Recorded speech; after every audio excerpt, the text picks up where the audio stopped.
It's Wednesday, August 26th. I'm Lucie Steiner. And I'm Sam Seder. Which of these stories will you be talking about today? A man shot into a group of civil rights marchers in rural Pennsylvania, which is pretty emblematic of how this year has been going. Meanwhile, night 2 of the Republican National Convention featured Melania Trump and Mike Pompeo. Can you guess how one was criticized for breaking federal rules and which was being secretly recorded by a former friend? And lastly, more states are fighting back as the Trump administration monkeywrenches the United States Postal Service. Now New York, New Jersey, and Hawaii have filed a lawsuit in federal court. You are listening to Majority FM's AM Quickie, and these are the stories you need to know.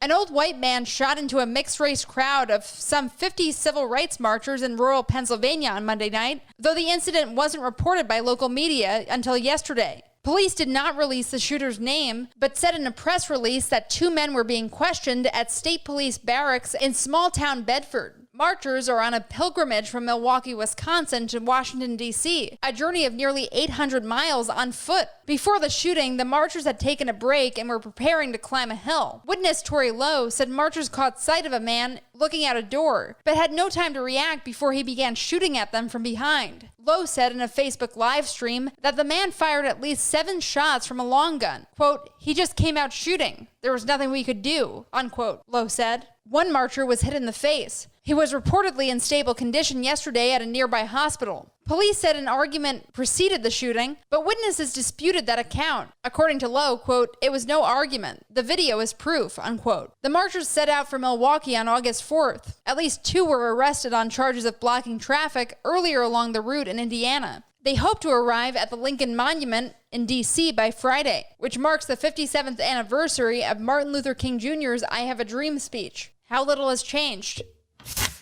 Breaking form, Donald Trump yesterday praised CNN for running the opening night of the Republican National Convention more or less uninterrupted. But what he didn't mention was that ratings were down 28% for the RNC compared to 2016. That's according to the Los Angeles Times. And about 3 million fewer people watched it than watched the Democratic National Convention last week. Last night was the second of 4 nights of planned programming by the Republicans. There was no coverage of how Trump has moved more than $2 million in contributions to his campaign from those accounts to his private companies, as Forbes reported yesterday. There were, in contrast to the Democratic convention, no past presidents speaking on Trump's behalf. But there was scandal aplenty. Secretary of State Mike Pompeo spoke to the convention from the U.S. Embassy in Jerusalem.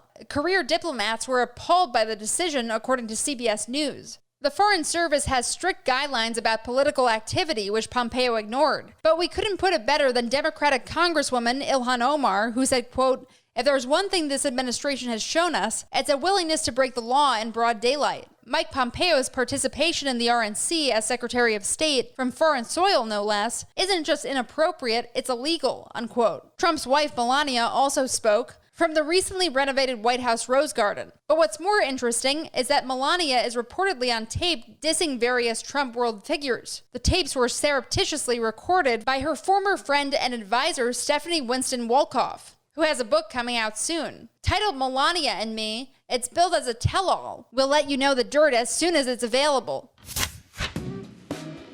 Hey, Majority.fm's AM Quickie is fueled by JustCoffee.coop. Just Coffee is a worker-owned coffee roaster based in Madison, Wisconsin that has sponsored the Majority Report for nearly a decade. Check out their collection of fair trade roasts, including our own Majority Report blend. And regardless of what you order, receive 10% off of your order when you use the code MAJORITY at checkout. All shipping, of course, is free. That's coupon code MAJORITY at justcoffee.coop.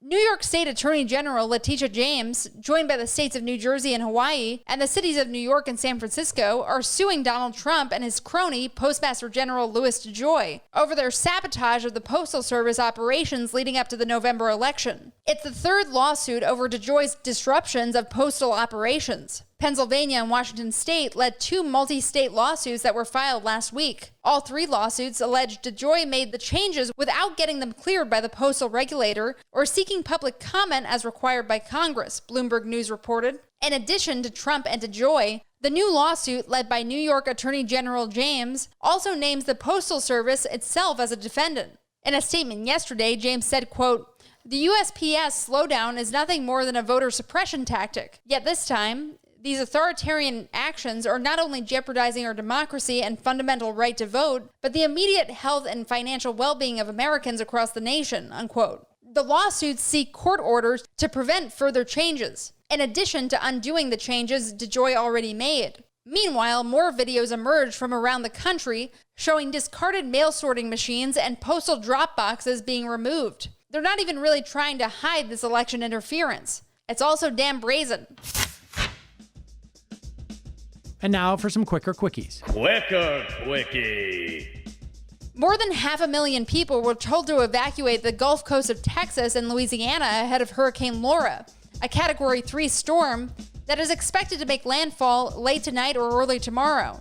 Winds are forecast to be in excess of 100 miles per hour, and there is a risk of flash flooding as well. Stay safe, stay dry, and if you're planning on using one of the official shelters, the authorities ask that you bring 2 masks for each person, plus hand sanitizer, along with the rest of your emergency kit. The Kremlin yesterday rejected claims by German doctors that Russian opposition leader Alexei Navalny was poisoned with a nerve agent. Navalny fell ill last Thursday while on a flight from Serbia to Moscow. His allies are calling for a criminal inquiry and say they don't trust results from the Russian hospital that found no basis for the poisoning claim. The New York Times reports that American colleges and universities are cracking down hard on students who hold parties in violation of coronavirus restrictions. Suspensions of individual students, as well as entire fraternities and sororities, are already in the hundreds. Outbreaks stemming from parties are a real problem. The Times have counted 23,000 COVID cases on 750 campuses since the pandemic kicked off last winter.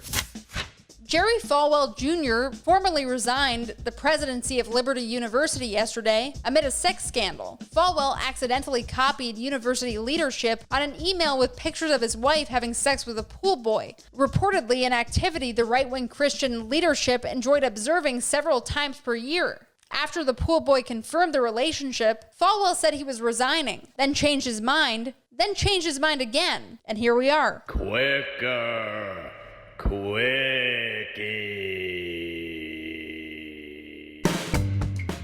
That's all for the Majority Report's AM Quickie today. We'll have more pre-recorded content for you this afternoon, as Sam and the team are still on a well-deserved break.